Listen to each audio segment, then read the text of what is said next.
Les contraintes d'une liste limitative de médicaments à usage hospitalier au Maroc. Quelques définitions utiles. La dispensation ou délivrance est l'acte par lequel le pharmacien distribue le médicament au patient, ou la pharmacie hospitalière au service hospitalier. La notion de dispensation implique un conseil, pas celle de délivrance. La pharmacie à usage interne, ou PUI, s'entend de celle qui se situe à l'intérieur d'un établissement de santé, dans lequel sont traités des malades. Sa mission est double. Assurer les approvisionnements en médicaments et dispositifs médicaux des services de soins, contribuer à leur bon usage et leur sécurité d'utilisation. Le terme ambulatoire désigne un traitement qui nécessite une hospitalisation de courte durée de l'ordre d'une dizaine d'heures. Par exemple, une prise en charge ambulatoire, à l'opposé d'une hospitalisation traditionnelle, permet de diagnostiquer, de traiter, de suivre un patient sans que celui-ci ne soit hospitalisé. Il peut ainsi dormir chez lui, garder ses habitudes et éventuellement continuer son travail. Une chirurgie ambulatoire est un geste chirurgical qui se fait dans la journée et qui ne nécessite pas que le patient reste le soir à l'hôpital. Une rétrocession est la dispensation par une pharmacie à usage interne de médicaments achetés par l'hôpital à des patients non hospitalisés. Action de revendre à un tiers ce qu'on vient d'acheter. Les médicaments de la réserve hospitalière, ou RH, seront prescrits, dispensés et administrés exclusivement au cours d'une hospitalisation en établissement de santé public ou privé. Ils ne peuvent donc pas être prescrits à des patients sortants ou vus en consultation externe. La RH devrait donc se plier aux conditions suivantes. Pas de vente au public, dispensation par une pharmacie hospitalière dans le cadre d'une hospitalisation, prescription par un médecin hospitalier. Le classement d'un médicament dans la catégorie RH ne peut intervenir que si les restrictions apportées à la prescription, la dispensation et l'administration sont justifiées par des contraintes techniques d'utilisation ou des raisons liées à la sécurité d'utilisation nécessitant que le traitement s'effectue sous hospitalisation. Exemple, anesthésiques généraux, thrombolytiques, etc. Ces médicaments ne devront donc plus être délivrés par la pharmacie à usage intérieur des établissements de soins hors du cadre de l'hospitalisation. Selon ces critères, la classification devrait se faire en fonction de la prescription.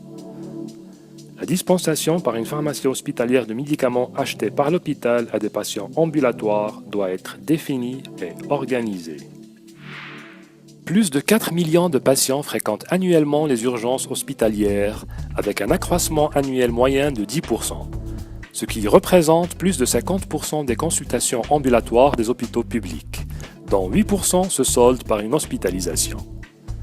Les cliniques et établissements assimilés définis à l'article 21 de la loi 10/94 relative à l'exercice de la médecine peuvent disposer d'une réserve de médicaments pour satisfaire leurs besoins internes spécifiques.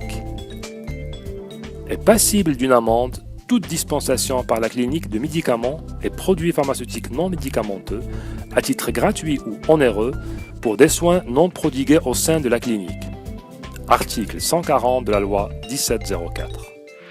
Le Maroc ne dispose pas de RH, mais d'une liste nationale des médicaments essentiels, dont certains vitaux.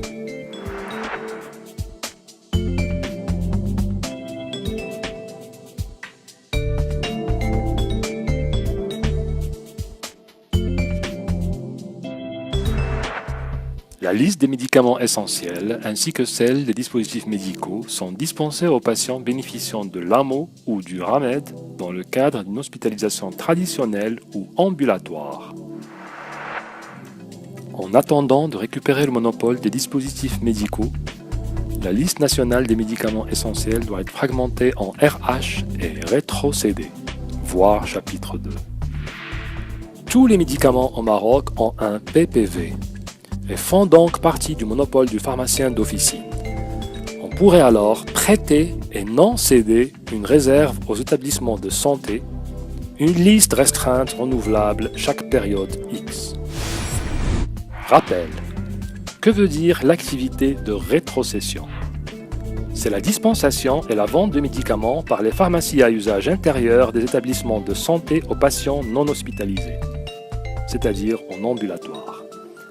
Définie par l'OMS comme un complément de la RH, la liste des médicaments rétrocédés est indispensable pour le bon fonctionnement des établissements de santé. Il serait donc nécessaire d'instaurer une liste de médicaments à double circuit, voire à triple circuit, entre les pharmacies d'officine, les établissements de santé étatiques et les établissements de santé privés. Au Maroc, les hôpitaux et les cliniques pratiquent la rétrocession depuis toujours, d'où la nécessité de définir et limiter cette liste. Comme dans le cas de la RH, on pourrait prêter et non céder des médicaments à double circuit avec la possibilité de réviser la liste des médicaments rétrocédés. La délivrance au public des spécialités non classées RH devrait se faire exclusivement en pharmacie d'officine, sauf si ces spécialités sont autorisées à être rétrocédées.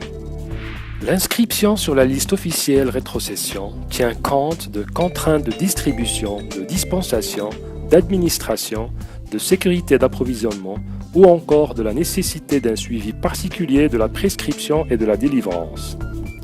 Certains médicaments sont inscrits d'office sur cette liste. Ceux bénéficiant d'une ATU ou autorisation temporaire d'utilisation non inscrits en RH, certaines préparations et certains médicaments bénéficiant d'une AI ou autorisation d'importation. Le classement des médicaments de la RH ainsi que ceux de la liste officielle de rétrocession devraient se faire selon les prescriptions ou ce qu'on appelle prescriptions restreintes. Appartiendront à ces deux classes suscitées tout médicament réservé à l'usage hospitalier, tout médicament à prescription hospitalière, tout médicament à prescription initiale hospitalière, tout médicament à prescription réservé à certains médecins spécialistes et tout médicament nécessitant une surveillance particulière pendant le traitement. Et enfin, c'est l'AMM, l'ATU ou l'AI qui va classer les médicaments dans la catégorie de prescription restreinte.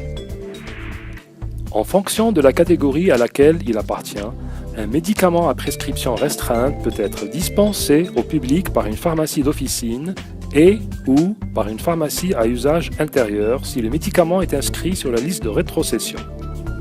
Les médicaments réservés à l'usage hospitalier et les médicaments inscrits sur la liste de rétrocession qui ne font pas l'objet d'un double circuit de dispensation sont délivrés exclusivement par les PUI. Vulgari Santé vous remercie d'avoir suivi cette vidéo jusqu'à la fin. Restez curieux. À la prochaine.